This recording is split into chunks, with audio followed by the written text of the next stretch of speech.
Good evening. I'd like to welcome you all to Gallery 2 Art and Heritage Center. This is our first, what we're going to call Third Thursdays. We're going to give it a try. Hope that we can get the public to come out on Thursday evenings, once a month, every month, the third Thursday of every month. The idea originally was that because the business people don't get a chance to come in here, if we open in the evening, maybe they'll come. But then we thought, well, if they don't come, then we're just sitting here not doing anything. And my wife and I and my stepdaughter were sitting around talking, well, what could we do to draw people in? And she said, have you ever heard of the Living Books program? And I said, no, I hadn't. And she said, it's when you bring in, not our elders, we don't want to call our elders, but people who've been around the community a long time to come in and tell their story, a living book. And it's not just telling the story, it's for you to ask her questions as well, because there's a lot of history. Maybe all of you all know Bea. I'm sure a lot of you know Bea, if not everybody. And you've had a history with her, and it's good to share that as well. I'm really grateful that Les Johnson came from the Boundary Historical Society, because I think it's very important that we record this. We're all going to be leaving this world one day, and it'd be nice to leave our stories behind, because they're very important stories. And I'm not going to introduce Bea, because then I'd be telling her story. But after you hear her story, and you think, I got a better one, put your hand up, and you can be the next one in March. Thank you, and enjoy. Don't be shy about asking questions, because the camera will be on her and not you. Thanks, Nick. Do you have a knife? Yep. Okay, thank you for everybody coming. I'm surprised there's that many people here. Anyway, I'll start at the start. I was born in Nelson and moved to Grand Forks when I was a very small child. And we lived in a house just across from behind the Maples. I lived there until I was in grade 6. My mother died when I was 5, and then my granny came after us, and then the odd time when she wasn't there, we were boarded out at the McNevin family, if anybody knew the McNevins. And then when I was through grade 6, my father had been very sick, and he decided to move up the North Fork, because he had bought 40 acres of land up there. Him and the Bryants and the Ericksons and Bob Simpson were all very good friends, and so they all bought property so they'd be all together. Anyway, we moved up there in the fall. It was cold, and my father just had a very small cabin. I think it was about 8 by 10. And so he put up a tent, and my sister and I slept in that tent that winter. And that was one of the coldest winters we've had for a long time. I think at one time it was 40 below zero. I can't remember, but I don't think we packed water from Bryant's in canvas water bags, and they would be all frozen in the morning. I really don't know how we survived. Anyway, it was up the North Fork that I met Jack Zucco. And I used to go down and clean Happy Mulcair's house. He was living in the Kelby house. And I would go down and help him clean his house. And then we started playing cards.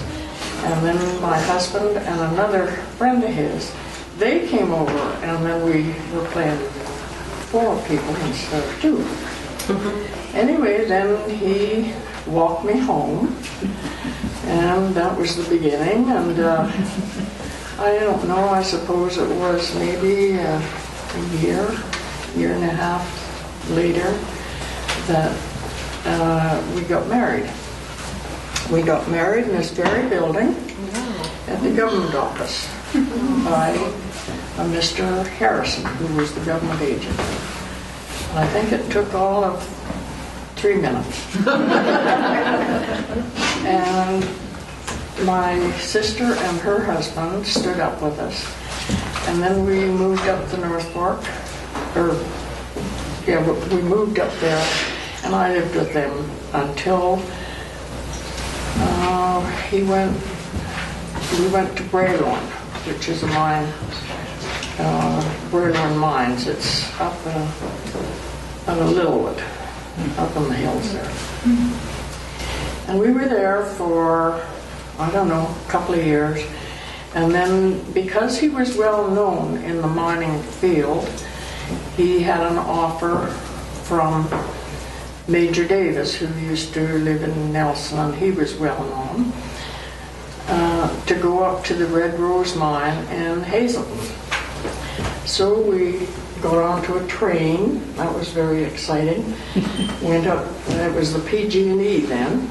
We went up on the train to Prince George, and then we had to get a train from Prince George to Hazelton.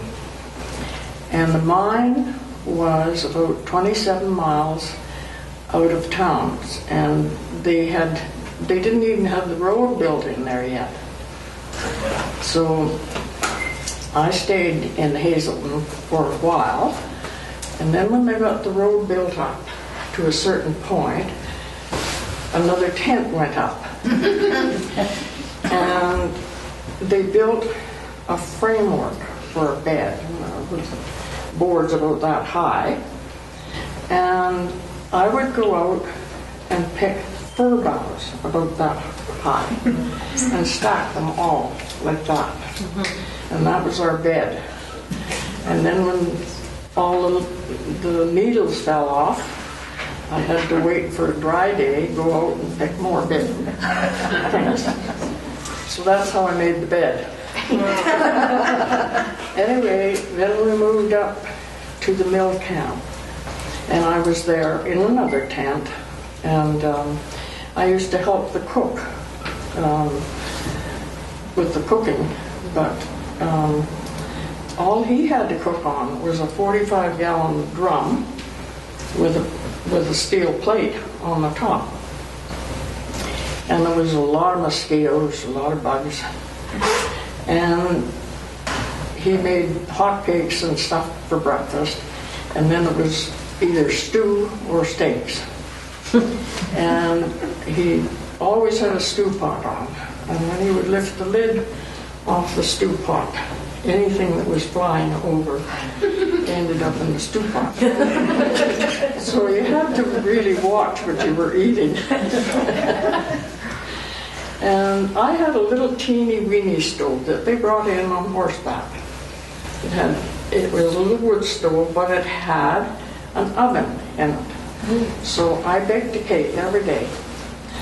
And I would take it to the cookhouse, and then I try and find flowers, put flowers on the table. And then when one of the miners went to town, and when he came home, he brought me a box of chocolates for making these cakes. Well, that was the beginning of the chocolate run. And I got pregnant at that time, and I was so sick of chocolates, I couldn't even stand the sight of them. And then eventually we moved up on top of the mountain.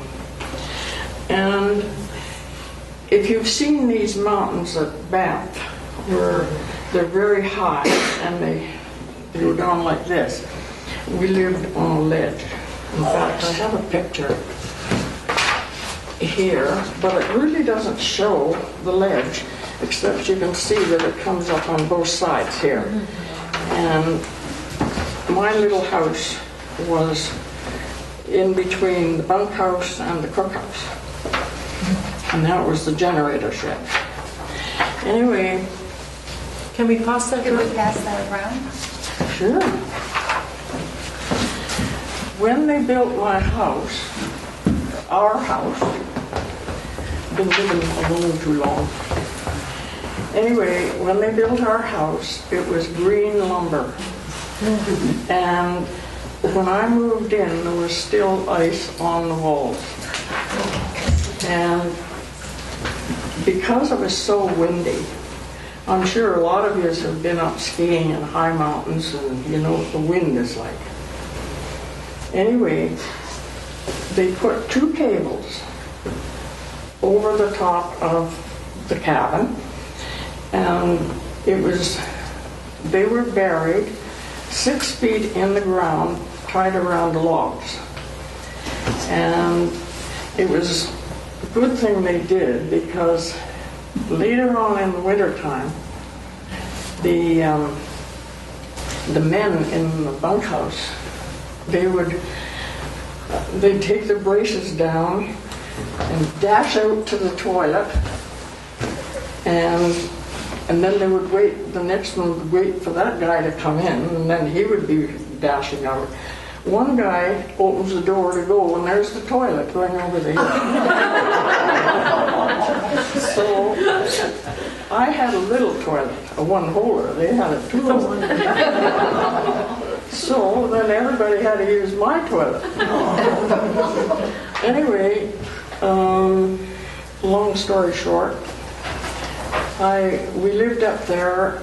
I went down to Hazelton when I was 7 months pregnant, because the first aid man was afraid he might have to deliver the baby.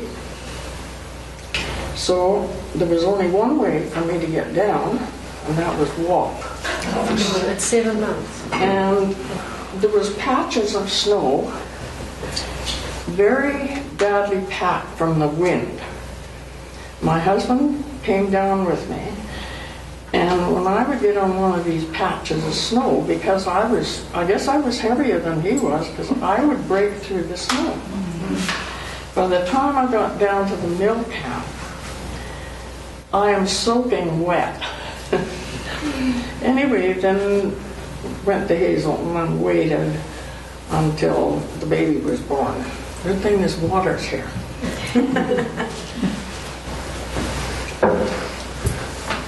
Every day, well, to start with, I stayed in a boarding house that wasn't too pleasant. So the people that practically owned the town, I walked over there one day and asked Mrs. Sargent if I could rent a room in her house. They had a beautiful home.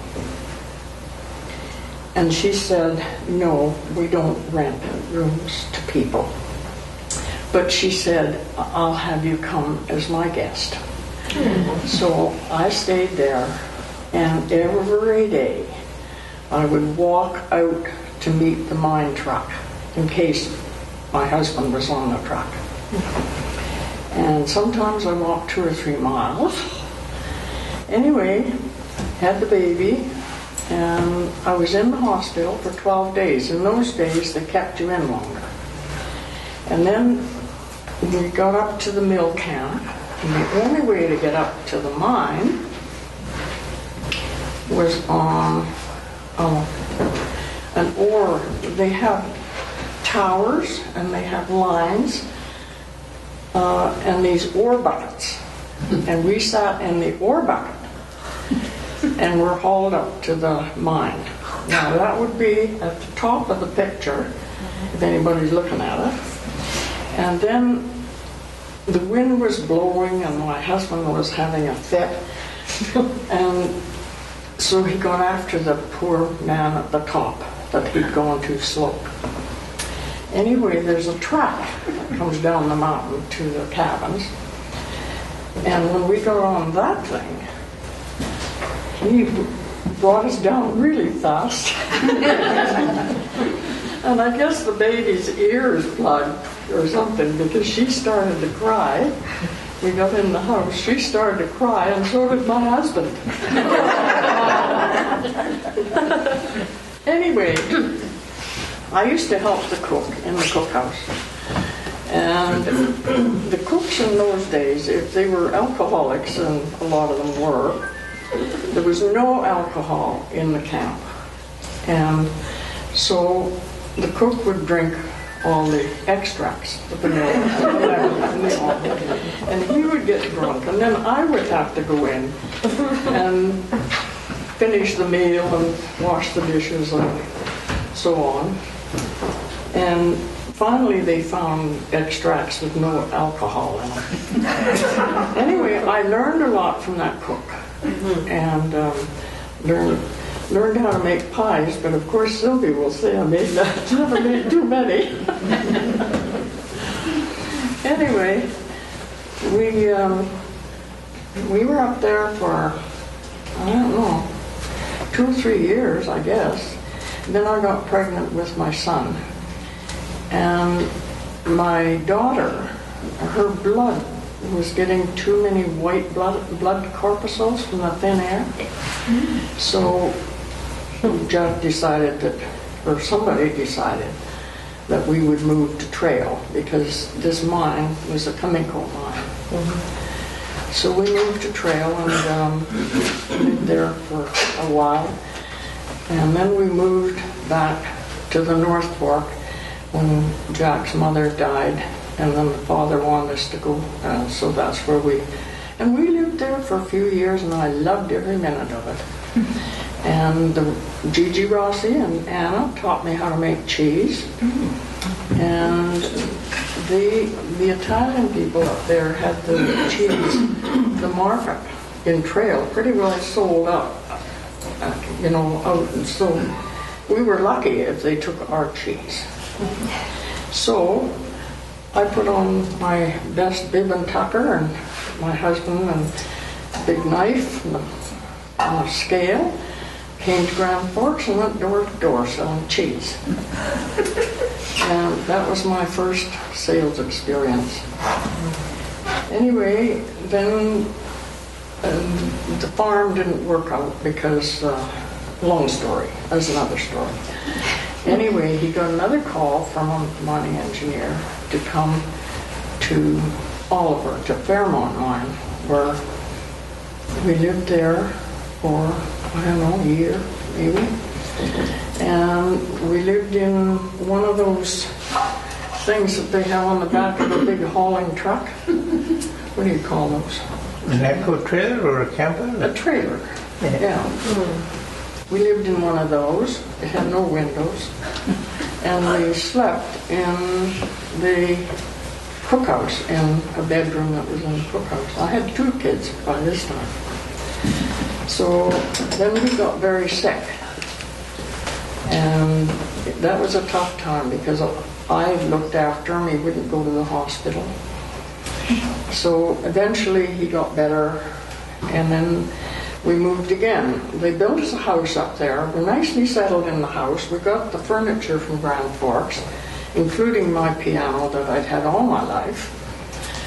And then we get this word to go to Salmo, to a mine that's opening up there. Back to a tent.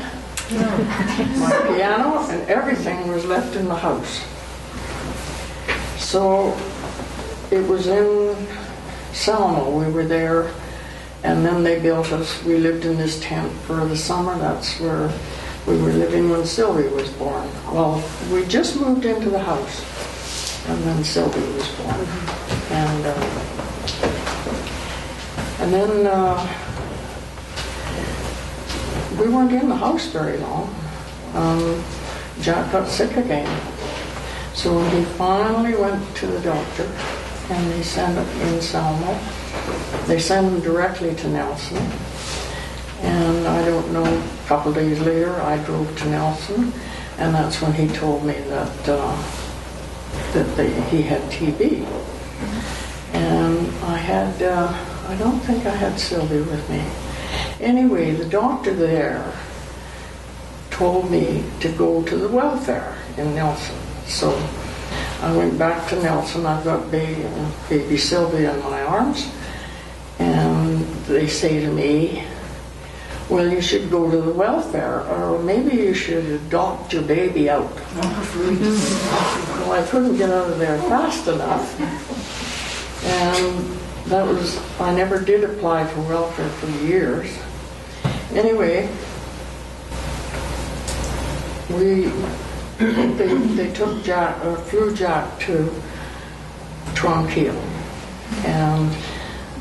and he was just as strong a man as he was, when he got sick, he was just terrified. It completely changed. And he desperately wanted me to be with him in Kelms. So Sylvia was left with the mine manager, one of the McMinns, and my son was sent to my sister in Grand Forks, and I forget where the daughter went. Anyway, I spent a few months in Kamloops, and it was hard to get a job. Jobs just weren't available then. You couldn't even get a job washing dishes. It was that bad. Anyway, I got back in the sales field. I took a little bit of the bit of money that I had, which was the last paycheck, because I was staying with an aunt, and I got into British knitwear. I don't know whether anybody ever heard of British knitwear, but it was beautiful stuff. I had 2 suitcases, and by this time I had the car. I had our car up there, and I would walk the streets with these 2 suitcases, and it was so cold, and I'm wearing this beautiful British India dress. It was British India. Anyway, it was quite a learning lesson. I learned that if the dog was miserable, the people were miserable.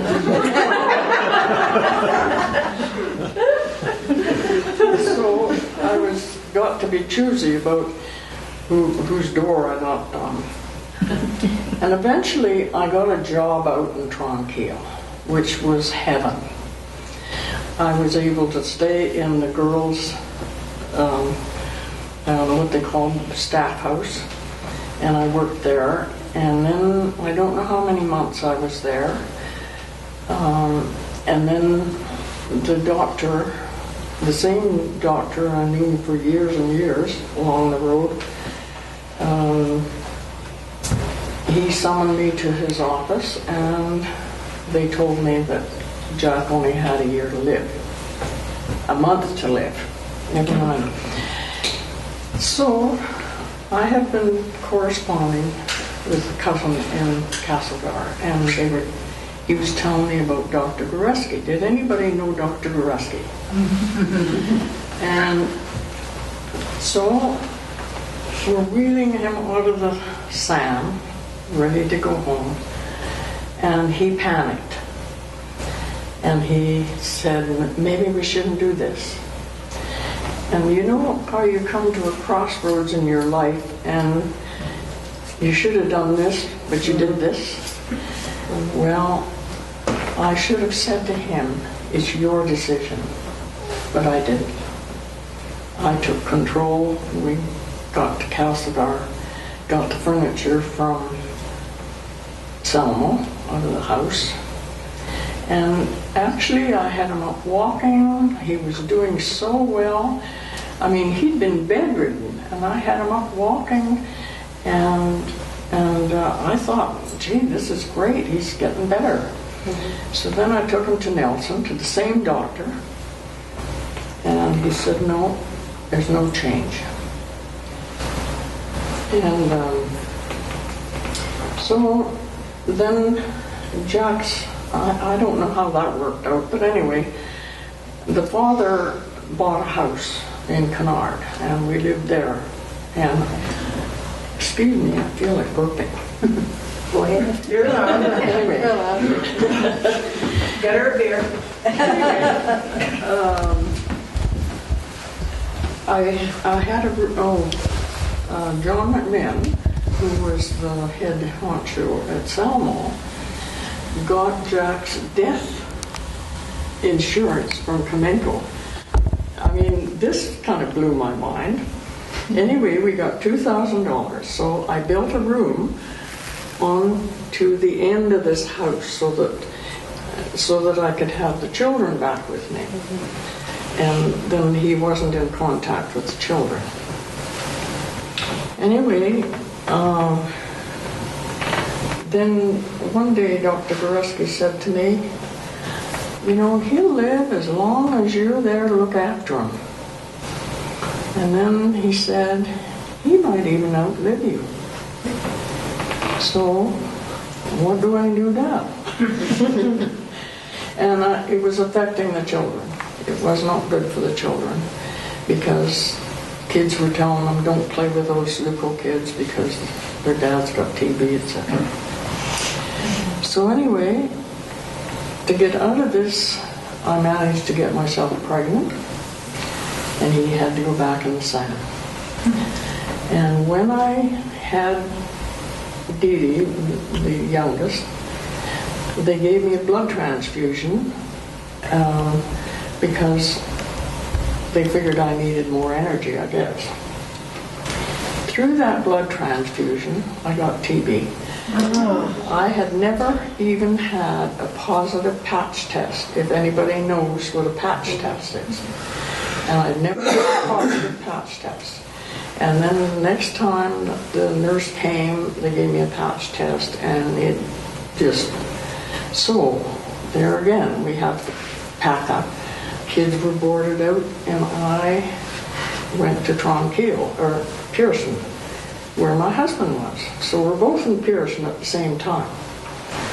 But of course, I started using Dr. Goreski's theory, and they put you on full bed rest. They won't let you get out of bed even.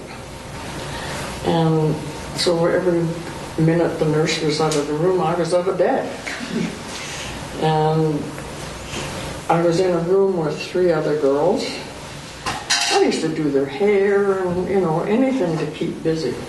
But then one of them decided to squeal on me. Anyway, they kept, you know, then they kind of clamped down on me a little bit. And then one day, they gave you an x-ray every once in a while. And the doctor called me in and he said, you've got a hole in your lung and we want to operate. And I said, well, I want my clothes because I'm leaving.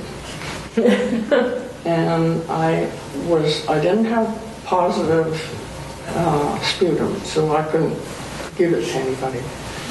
Anyway, I left, and I got my energy back. I got a car. I don't know. This is all a little bit vague. Where did I get the car? Anyway, I got a car. A friend of mine got me a whole bunch of cosmetics, French cosmetics that these people had brought in from France. They didn't know what to do with them. They couldn't get anybody to sell them. So I head out of town with a carload of cosmetics. Galway's probably filled up my gas tank. They always did. And I got to Aldergrove. I checked into a motel. Anyway, I didn't have the money to pay for the hotel. In the morning, I said, I don't have the money, but I have a beautiful skincare product here, and I'll give you a facial. So I gave her a facial, and she bought some cosmetics. And then I went to Hope. I sold a bit there, and then I went to that place in the middle of the Hope Prince, and I can never remember the name of it. Manning Park.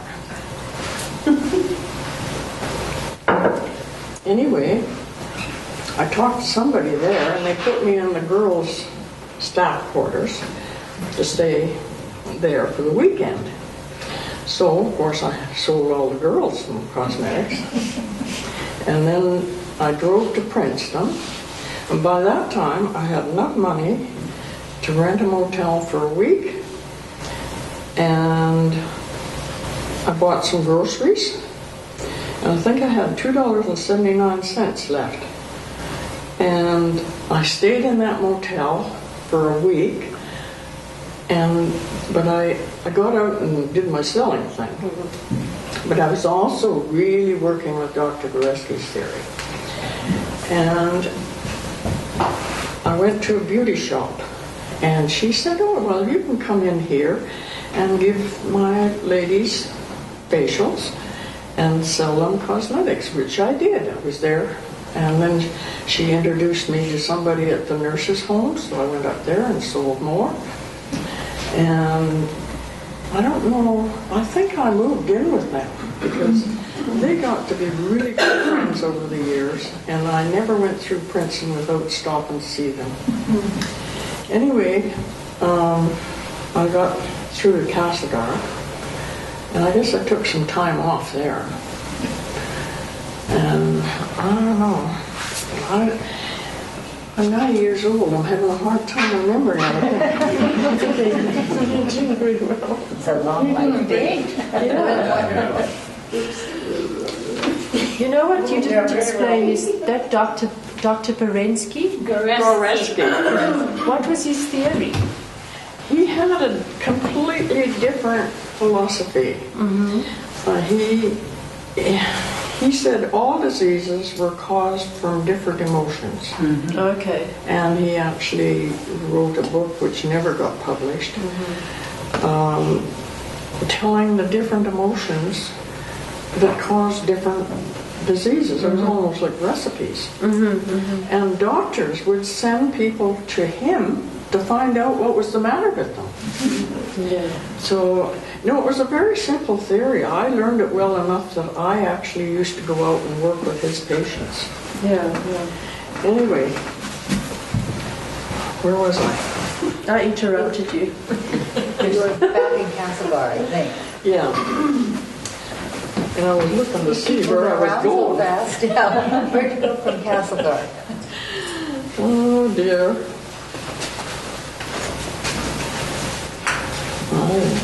I'm not very good at these things. I always talked off the cuff.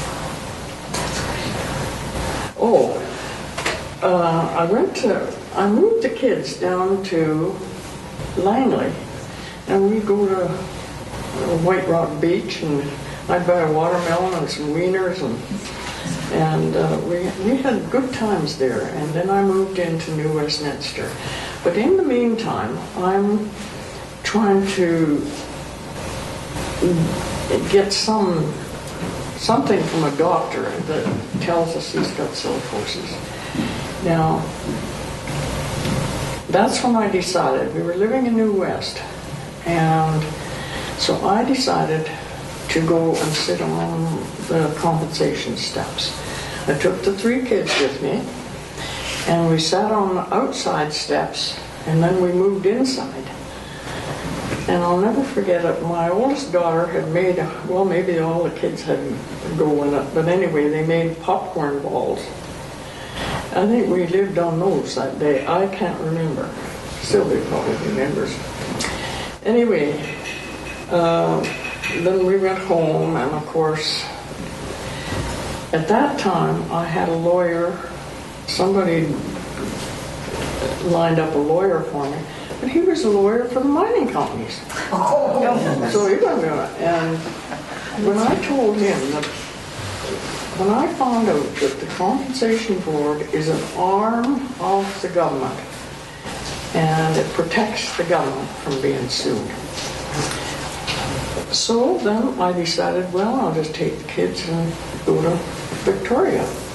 So we took the night ferry from Vancouver, like downtown Vancouver, and it was an overnight trip. We got to Victoria early in the morning, and went and sat on the steps, and of course then somebody told the news people, and of course they came. I think Sylvia, she slept on a chair in the inquiry office quite a bit. And Johnny, he had a great time. He was all over Victoria, went here and there, just having a good time. And anyway, there's a picture. Oops. It's glued in there. It's glued in there. Anyway, I was there. Oh my goodness. We were there, and I caught the afternoon ferry back to Vancouver. And I was so tired because I'd been talking to news people a lot that day, and I thought, I don't know how I'm going to get from the ferry to New Westminster. And I didn't have money for a taxi. That was absolutely out of the question. And there, standing when we walked off the ferry, was the reporter from the newspaper. And he drove us home. And of course, then they had a commission, whatever that is. I don't know what it is. They had a big commission. I imagine they got together with a cup of coffee and said, do we, don't we? And they said, we're not. So that was it. What year was this? Roughly.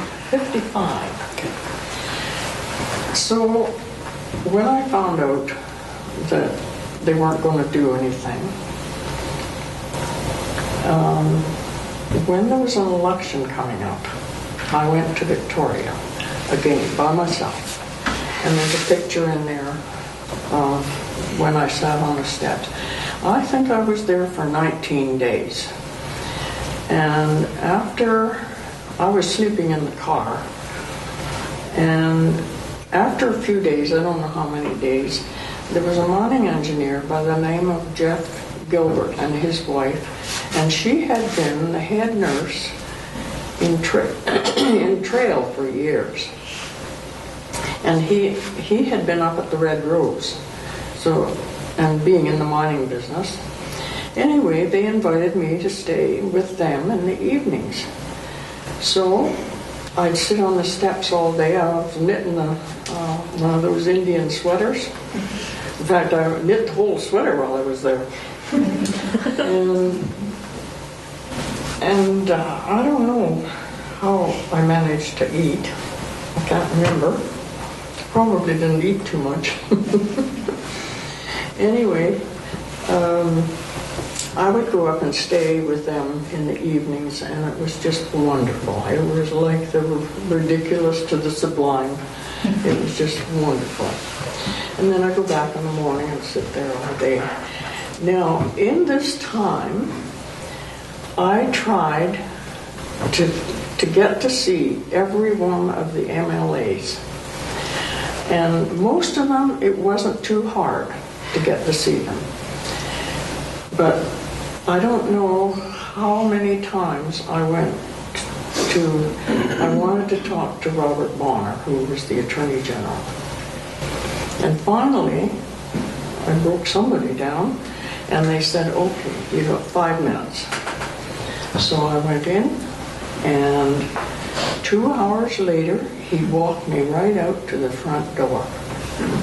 So I guess I must have been a pretty good salesman. How much cosmetics did he buy?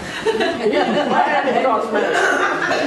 No, in those days, I was selling a cleaner called Clean Right, who some guy down on Davie Street was making it in his basement.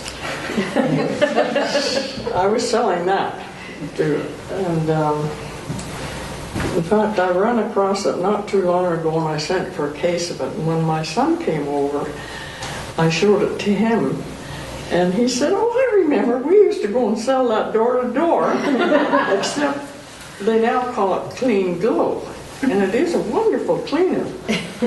But anyway, that was one of my efforts. But no, every time I did something, there was always another commission. Then I took my husband out of the SAM.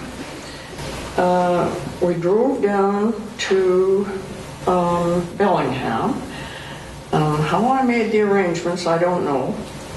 But anyway, we went to a doctor there, and maybe he was a specialist, I don't know. Anyway, he took x-rays, and I have a letter from him that states that my husband definitely had silicosis. And of course, they paid no attention to that. Then I went to another doctor in Vancouver who didn't care about the Medical Association because he owned a lot of Vancouver. And I went to him. He x-rayed Jack, and he said he definitely has silicosis. Got a letter from him, and still nothing. So I don't know. I think that's about all I did, and then eventually he passed away. And Simma Holt, I don't know if people remember her at all. She wrote the book Terror in the Name of God. Terror in the Name of God. She was a reporter on the Province magazine, Province paper, and she was so helpful. I mean, she, wrote a lot and kept things moving anyway. And so I'm losing my train of thought here. Take a break, Mom. Answer some questions. Yeah, I'm sure somebody's got some questions about. Tell them about that great doctor coming from Toronto, about the WCB, and J. Edwin Eads. Met him at the hospital. God, I don't know. Which doctor was that by? You probably remember more than I do. This wonderful doctor was to come and say that Jack did have silicosis.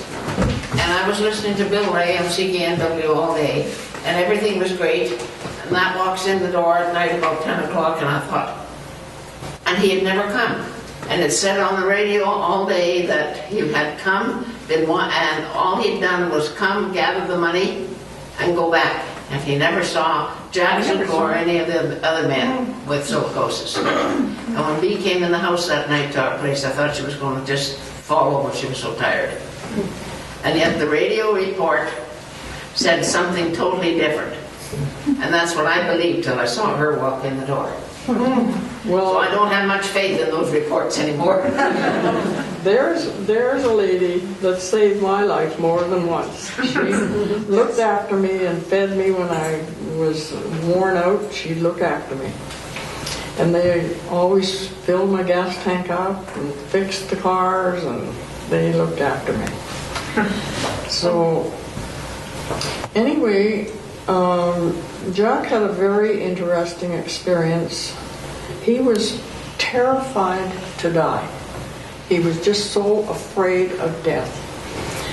And about a week before he died, I guess it would be his spirit, was outside. And he was on the lawn, the daffodils were blooming, and he looked in the window, in his bedroom window, and saw his body. And he came back to the body. He was gone a week later. He told me about that, and he lost his fear of death. So, which was a wonderful thing. But anyway, when he never looked sick. His face always looked good. And when the undertaker was looking after him, he only weighed 75 pounds. And he was 6'4". So, but it was amazing that he kept as well as he did. But anyway, after that, I was kind of lost for a while. After he passed away, I don't know where I got that vehicle. It was an old green van, had no brakes. And it took me 3 or 4 days to drive to Castlegar because I was so tired. And of course I've learned since then that I had no thyroid. So anyway, I managed to stop at Princeton, stayed there, stayed with my friends there. And fortunately it was a van, and I could stop and rest every once in a while. And then I got to Grand Forks, stayed with my sister overnight, and then I got to Castlegar. But when I got to Castlegar, I could hardly hold a cup of tea. I don't know what you call it. Exhausted. I was worn out anyway. Anyway, 2 weeks later, maybe 3 weeks later, we get a call from Sima. She said, "You've won the case. And you get down here to Vancouver as soon as you can." Well, I didn't have any money. So she sent me a bus ticket. So I went to Vancouver. And I don't know. And the lawyer that helped you was John Stanton. Oh, I got to tell you about the doctor. When Jack passed away, Dr. Stalker, who had been in Toronto, so he'd known me for many years and he'd known Jack. And he had me go to his office and he said, "I'm not going to sign the death certificate until we get an autopsy organized. Because if he did, then I don't know how that worked." But anyway, the autopsy was done privately, not by the WCB. And they had to see the lungs, so the lawyer sent the lungs to the WCB with a strong letter that they had to send them back. They couldn't send somebody else's. Anyway, that's how we found out that he definitely had silicosis. But my husband did not have a will, and because he had such fear of death, I just couldn't bring it up to him. Maybe I didn't worry about it. I don't know. Do you remember, Vi? No, I don't think so. I think all we worried about was your gas tank. Anyway, he had no will. So there was over $13,000 back pay, which went to the lawyer. So the lawyer took his right off the top, and then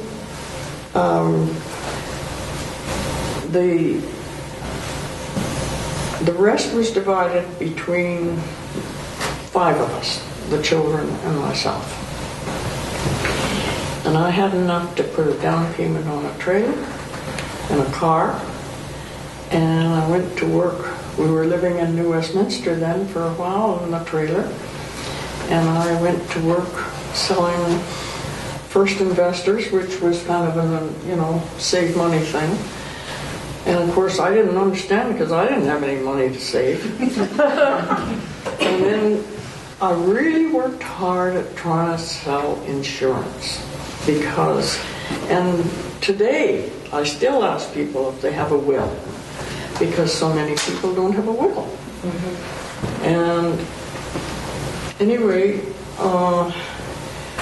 before I found Arbashane, I think I had sold, I added them up, I think it was over 25 different things.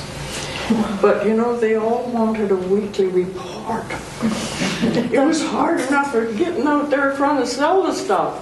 And I didn't have any kind of an office, any kind of organized life that I could make out reports. So they all fell by the wayside, one after the other. And then one day I was in Nelson, and I'm selling vacuum cleaners at this time. And you could make a foam with this here vacuum cleaner and put it on the carpet, and it cleaned the carpet. So I called on, the only place I can remember calling on was Harry Harrison's motel. It was on the hill going up when you got into Nelson. And he said, "Oh my gosh," he said, "we got the most wonderful product." And he took me and showed me carpets that 7 years before they were going to rip out, and they got some of this product, used it, and the carpets looked beautiful. And I thought, "Oh, can I see that container?" So he went and got the container, and I quickly wrote down the address off of the container, and I wrote to Mrs. Argo, and I ordered 4 cases of gallons and a dozen mops. We're living in Castlegar. And I went out and cleaned people's carpets, partly to learn about the product myself, and partly to make a little bit of money. And I hardly charged them anything. Half the time I didn't get paid. And anyway, that was the beginning of barbershop. And I started out with a truck and camper.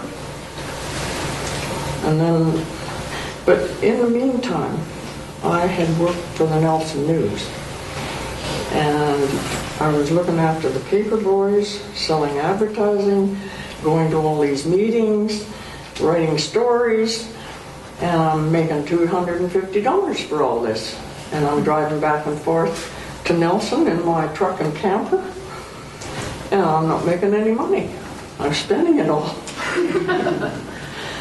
Anyway, after 6 months, I asked him for a raise, and he wouldn't give it to me. So I quit. And I thought, I'll go on unemployment insurance. I've never been on unemployment insurance. But because I quit, I couldn't get unemployment insurance.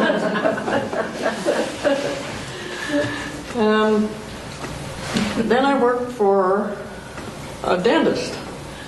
And I was making another $250 a month. And he had all kinds of bills when people that owed him money when I went there. And I managed to collect all this here money for him, and I wouldn't let people out of there with their teeth unless they were paid for it. After 6 months, I asked him for a raise. He wouldn't give it to me. So, went back to selling vacuums. And I sold him too. Anyway. Can I interject? Bea was the first woman taxi driver in Kitimat. Oh yeah, thanks to Vi.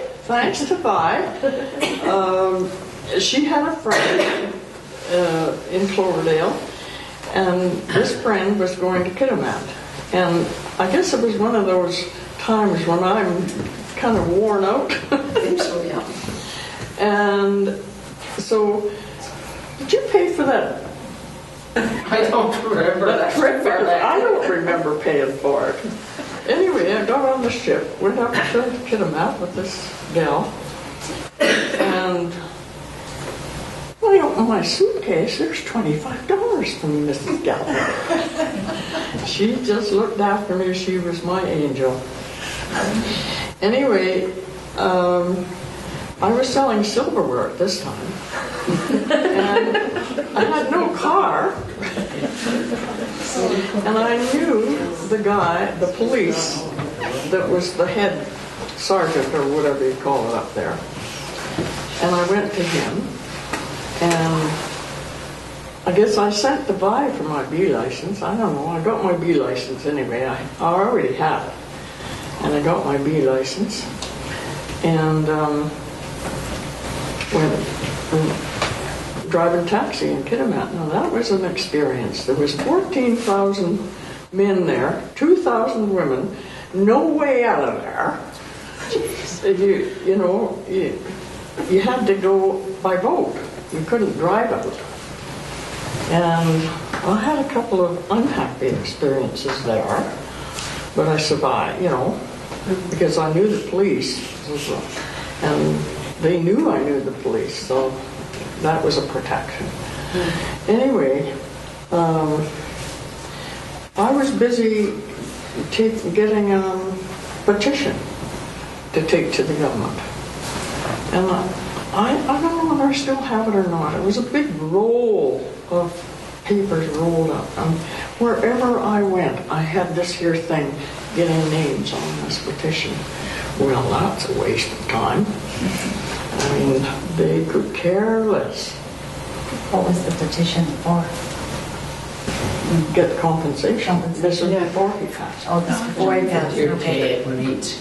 He jumps around here. No, that's okay. Anyway, then after I got the money, somebody came to me, talked me into buying 2 taxi cabs in Steveston. So I'm driving cab again. I got 2 drivers, and we're doing okay. I remember taking Sylvie with me one New Year's Eve, and she was collecting the money. And so, anyway. Was that radio dispatch back then, or did you just go to a stand and wait for fares?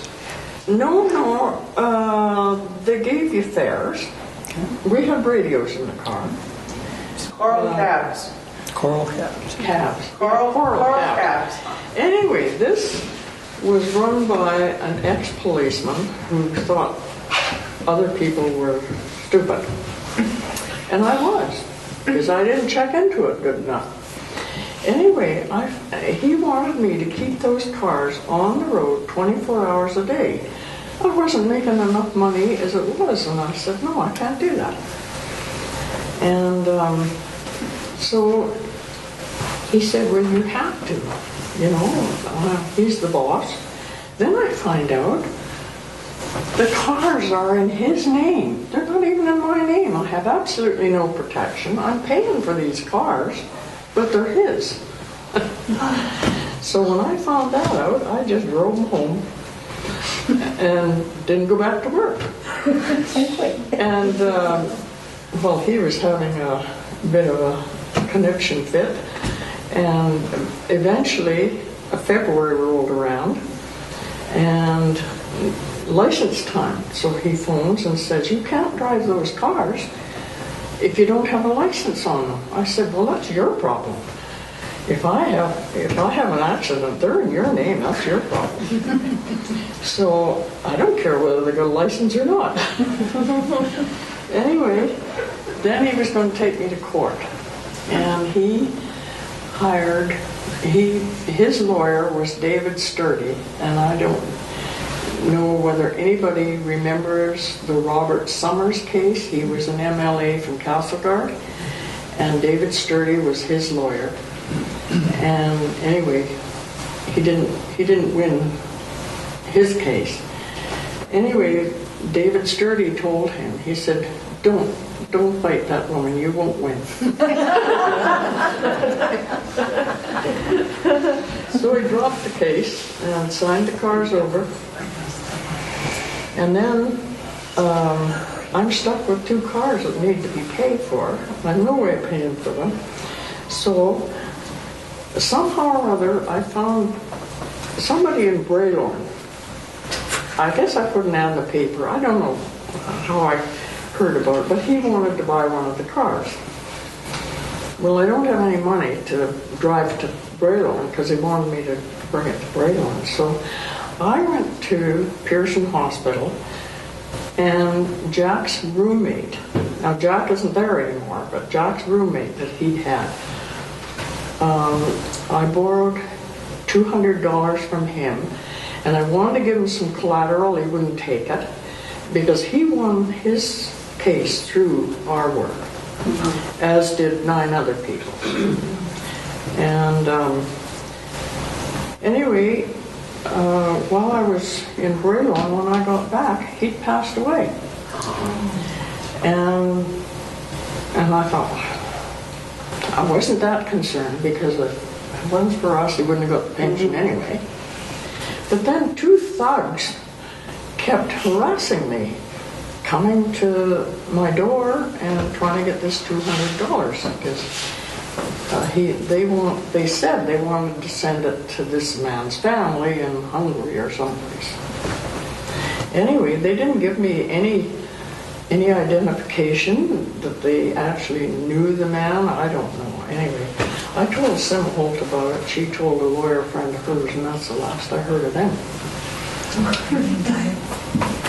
Everything okay? I'm just getting wound up.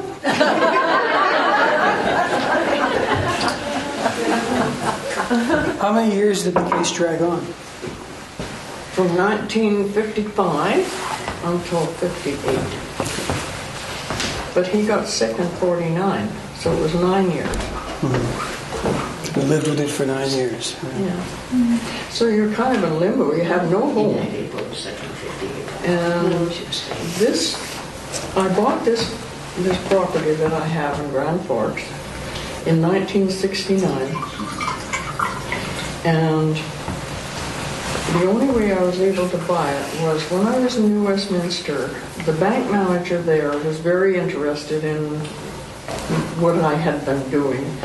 And he always called me into his office to see how I was doing. And he talked me into putting, I don't know, $5, $10 a month into some kind of a savings thing. And when it got to $1,500, I could take it out or I could carry on. So I phoned him and I said, I'm going to have to take that money out because I found a place that I want to buy. He said, you get down here, I'll make sure you get the money. So that bank manager gave me the money for the down payment. And I had to pay him back, and then I had to pay the mortgage. And dear old Ralph Wolverton, I'm sure people knew him because we lived at his place while he was out prospecting. And anyway,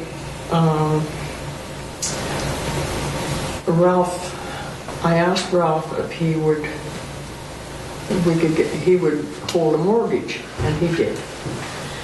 And I made up a thing, and it was what they call an amortization schedule, and it showed the principal and the interest and what had been paid. And I sent this to him with a highliner, and I never missed that payment. It was $401.80, and I never missed it. And he passed away when there was one more payment to make. And he, in his will, he said, if anything happens to me, I don't have to pay any more on the mortgage.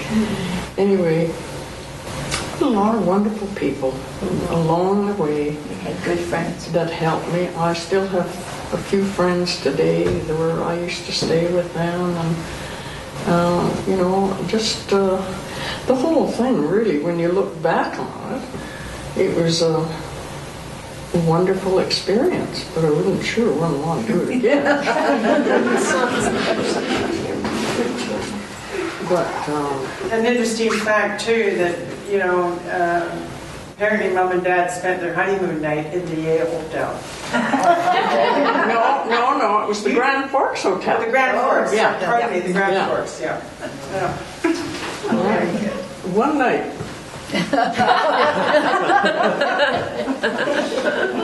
Oh well. And coming and going, you had the kids in the car coming and going back and forth? No. No.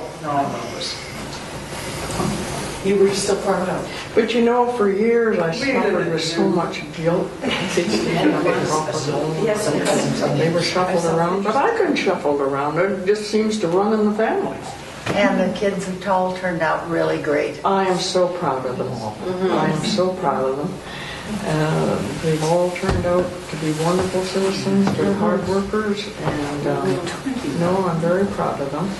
And another thing that I'm very proud of is our case is in the law books in BC only, not federally.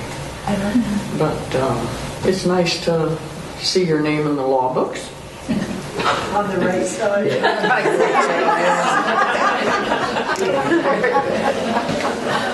And to know that you were noted. That what you did, there was a result from what you did. All that suffering, all that sitting on those steps. You made a difference. Yeah, Yes, yeah. definitely made a difference. Well, actually, it's not that many years ago.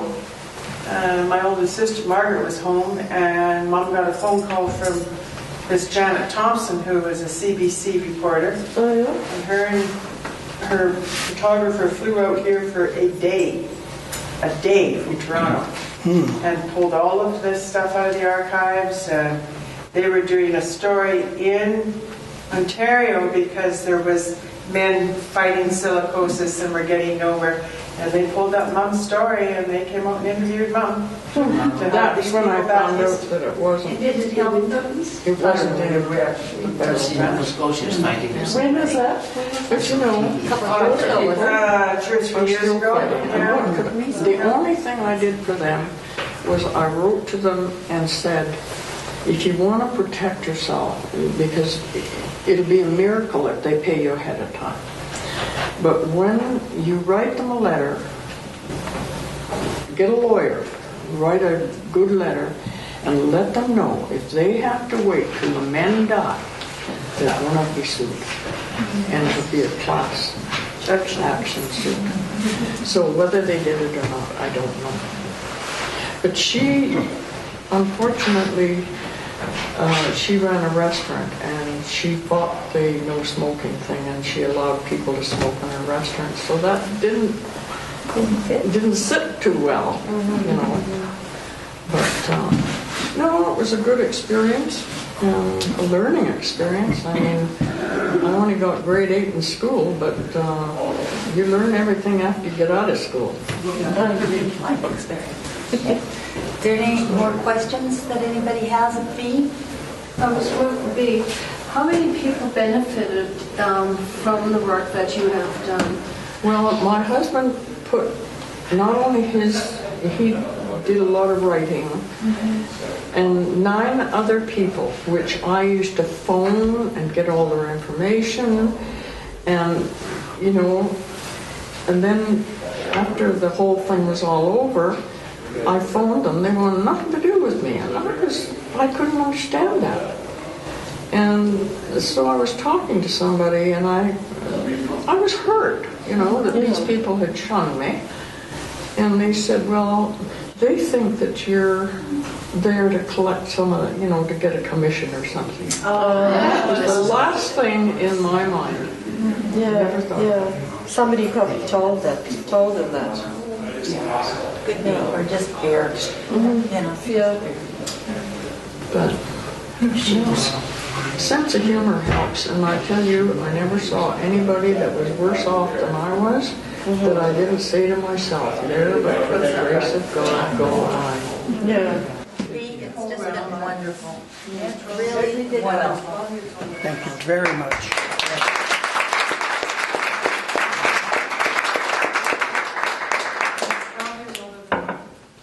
Wasn't Dad 12 years older than your mom?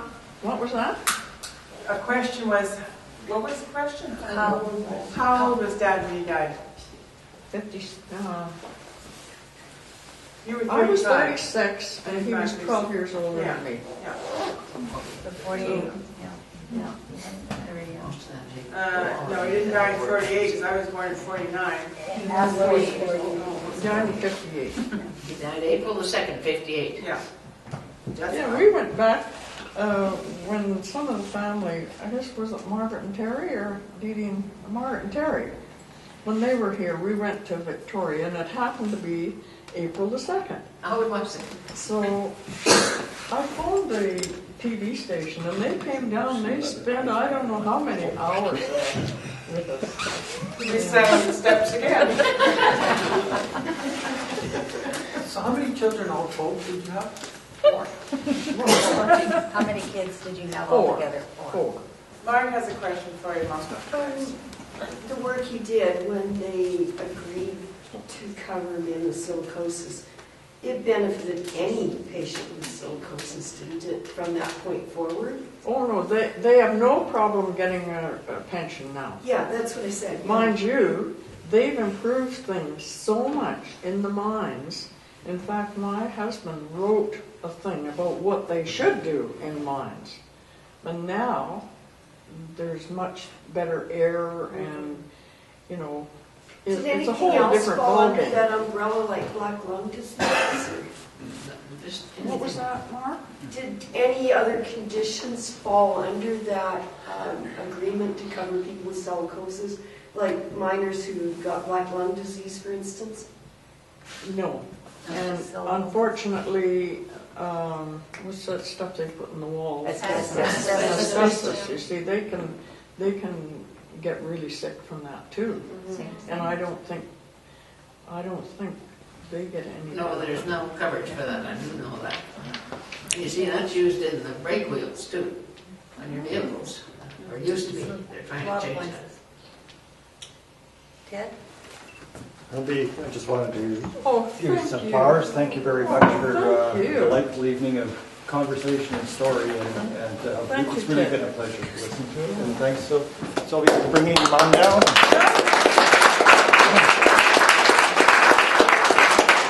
Like I said, if anybody else has a story